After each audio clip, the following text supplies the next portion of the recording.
அதிலேயே கூட அந்த வானிலை அறிக்கையை பார்த்தா உங்களுக்கு தெரியும். மிதமாகவோ, கனமாகவோ, விட்டு விட்டோ அல்லது வறண்ட வானிலையோ நிலவும்னு சொல்லுவாங்க. இதுல எல்லாம் வந்துட்டா இது பேர் அறிக்கையே கிடையாது. மொத்தமே இவ்வளவுதானே. மொத்தமான ப்ரெடிக்ஷன் எவ்வளோ?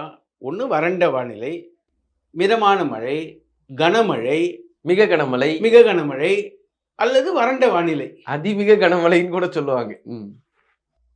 இப்போ இதுக்கு பேர் ப்ரெடிக்ஷனே கிடையாது. ஜோதிடம் என்ன சார் சொல்லுது? நீங்க சொல்றீங்க. ஜோதிடத்தில் கர்ப்போட்டம்னு ஒரு கணக்கு இருக்கு. கர்ப்போட்டம் என்றால் 6 மாதத்திற்கு முன்னால் எந்த நாளில் மழை வரும்னு கண்டுபிடிக்கலாம். 6 மாசத்துக்கு முன்னாடி. அதாவது நான் எளிமையா சொல்றேன். 60 வருஷம் முன்னாடியே சொல்லலாம். ஏன் அப்பா? ஏன்னா நம்மளுடைய தமிழ் ஆண்டுகள் 60. இந்த 60 ஆண்டுகளில் கணிதங்களை போட்டால் கட்டாயமாக சொல்லலாம்.